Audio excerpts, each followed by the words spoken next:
نبی جو سب سے پہلے نبی حضرت آدم کو پیدا کیا نا.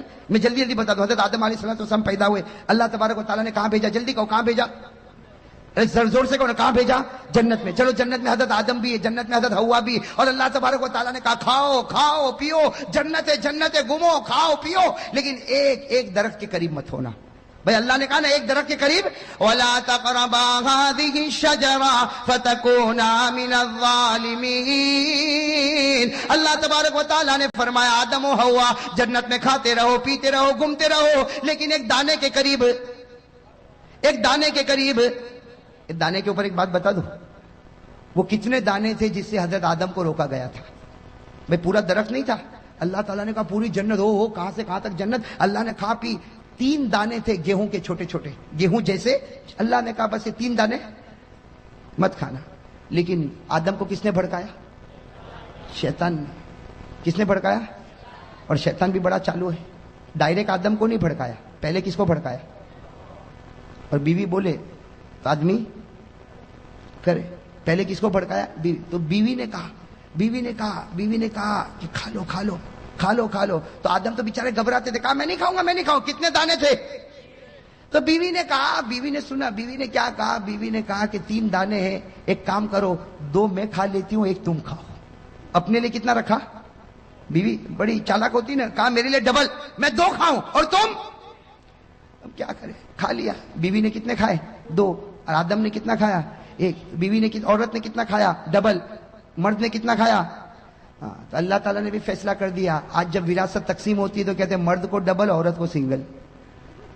ارے فیصلہ ہو گیا نا. آج جب وراثت تقسیم ہوتی ہے تو مرد کو للذکر مثل حظ الانثیین, مرد کو ڈبل, عورت کو سنگل. کیوں؟ اس طرح تمہاری ماں نے ڈبل وہاں کھا لیا تھا.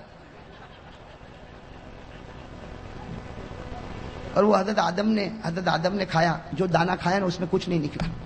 سننا, حضرت آدم نے جو دانا کھایا اس میں کچھ, اشارے میں سمجھ لو, کچھ نکلا. اور ماں حوا نے کتنے دانے کھائے؟ ایک کو دبایا نا تو پانی نکلا, دوسرے کو دبایا تو خون نکلا. ایک کو دبایا, کتابوں میں لکھا فتح الباری میں, ایک کو دبایا تو پانی نکلا, دوسرے کو دبایا تو خون نکلا. اللہ تعالیٰ نے بھی کہہ دیا تو نے دانے کا پانی بھی نکالا, دانے کا خون بھی نکالا. اللہ نے عورتوں کی آنکھوں میں جتنا پانی دیا نا 99% دیا, مردوں کو 1% دیا. اس لیے دیکھا ہو نا عورت روتی کہ نہیں روتی؟ ارے آپ کی بیویاں نہیں روتی؟ تھوڑی بات میں آپ نے دیکھا وہ ایسا روتی جیسے اس کے اوپر کوئی ماتم ہو گیا ہو. وہ مرد کے اوپر مصیبت پر مصیبت آئے رونا نہ آئے, اور عورت کو تھوڑی بات پر تو اللہ نے خون بھی ان پر مسلط کر دیا اور پانی بھی ان کے اوپر مسلط, جیسی کرنی ویسی. ارے بات سمجھ میں آ گئی کہ نہیں آئی گئی؟ ہاں تو بات چلو. حضرت آدم علیہ السلام جنت میں, اللہ تبارک و تعالیٰ نے فرمایا دانے کے قریب مت ہونا. حضرت آدم بھی قریب ہو گئے, حضرت حوا بھی قریب ہو گئی. اللہ تعالیٰ ناراض ہو گیا. بھائی سننا, نماز کے بارے میں بتا رہا ہوں. اللہ تعالیٰ ناراض ہو گئے. اللہ تعالیٰ نے فرمایا اب جنت میں نہیں رکھوں گا, اب زمین پر جانا ہوگا. آدم بھی دنیا میں آ گئے, حوا بھی دنیا میں آ گئی. حضرت آدم اور حوا دونوں کے دونوں کہاں پر؟ اب میرے دوستو, اللہ تعالیٰ نے دونوں کو الگ کر دیا, آدم کو بھی الگ اور حوا کو بھی الگ. کتنے سال تک؟ 300 سال. ارے کہو نا کتنی جدائی ہو گئی؟ 300 سال میاں بیوی میں جدائی. خیر جدائی ہو گئی. اب سننا, حضرت آدم علیہ السلام 300 سال روئے. سننا کتنے سال روئے؟ ساتھ میں کو کتنے سال روئے؟ 300 سال رونے کے بعد ایک صبح ایسی ہوئی اللہ تبارک و تعالیٰ کو رحم آیا. اللہ تبارک و تعالیٰ کو 300 سال رونے کے بعد ایک صبح ایسی ہوئی, بالکل صبح کا وقت, اللہ تبارک و تعالیٰ کو رحم آیا. اللہ تعالیٰ نے کہا اے آدم آج میں تجھ کو معاف کرنے والا ہوں. اے آدم آج میں تجھ کو معاف کرنے والا ہوں, لیکن ایک دعا میں بتاتا ہوں, تو پڑھے گا میں معاف کروں گا, اور صرف تو نہیں قیامت تک کوئی بھی پڑھتا جائے گا میں اس کو معاف کرتا جاؤں گا. میں دعا بتائی کہ نہیں بتائی؟ 300 سال کے بعد اللہ تبارک و تعالیٰ نے ایک دعا بتا رہے. میرے دوستو آپ کو بھی وہ دعا یاد ہوگی, میرے ساتھ میں پڑھو. کون سی دعا؟ ربنا ظلمنا انفسنا وان لم تغفر لنا وترحمنا لنكونن من الخاسرین. حضرت آدم علیہ السلام نے 300 سال رونے کے بعد صبح کے بالکل سناٹے میں یہ دعا پڑھی. اللہ تعالیٰ نے فرمایا اے آدم میں نے تجھ کو معاف بھی کر دیا, صرف معاف نہیں کیا بلکہ تجھ کو اپنا نبی بھی بنا دیا.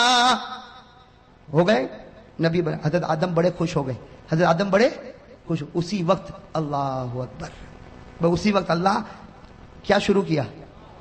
شروع کروانے والا کون؟ ورنہ آدم کو کیا پتا تھا؟ کچھ پتا تھا؟ لیکن اللہ ہی نے شروع کروایا. حضرت آدم نے کتنی رکعت پڑھی؟ سننا، حضرت آدم نے 2 رکعت پڑھی. پڑھ لی 2 رکعت، معافی ہو گئی. شکرانے کی کتنی رکعت پڑھی؟ 2 رکعت پڑھی. اب سننا، ہمارے نبی صلی اللہ علیہ وسلم معراج پر گئے. ارے ہمارے نبی کہاں گئے تھے؟ وہاں کیا ملا؟ نمازیں. ارے کتنی نمازیں ملی؟ پہلے 50، کم کراتے گئے 45 40 35 30 25 20 15 10. کتنی کم کرا دی بھئی؟ 5 کرا دی نا، 5 کرا دی. لیکن اللہ تبارک و تعالیٰ نے کیا فرمایا؟ اللہ تعالیٰ نے فرمایا میرے محبوب تیری امت کو فجر کی نماز دے دے. تیری امت کو کون سی نماز دے دے؟ فجر کی. اور کتنی رکعت دے دے؟ 2 رکعت. اس لیے کہ یہی 2 رکعت میرے آدم نے بھی پڑھی تھی، یہی 2 رکعت میرے آدم نے بھی پڑھی تھی. اللہ تبارک و تعالیٰ نے فرمایا میرے محبوب یہ آدم نے بھی 2 رکعت پڑھی تھی، تیری امت پر بھی 2 رکعت فجر کی فرض کر دے. تیری امت کا کوئی بھی آدمی فجر کی 2 رکعت پڑھتا جائے گا، میں وہ ثواب عطا کروں گا جو آدم کو 300 سال رونے کے بعد عطا کیا تھا.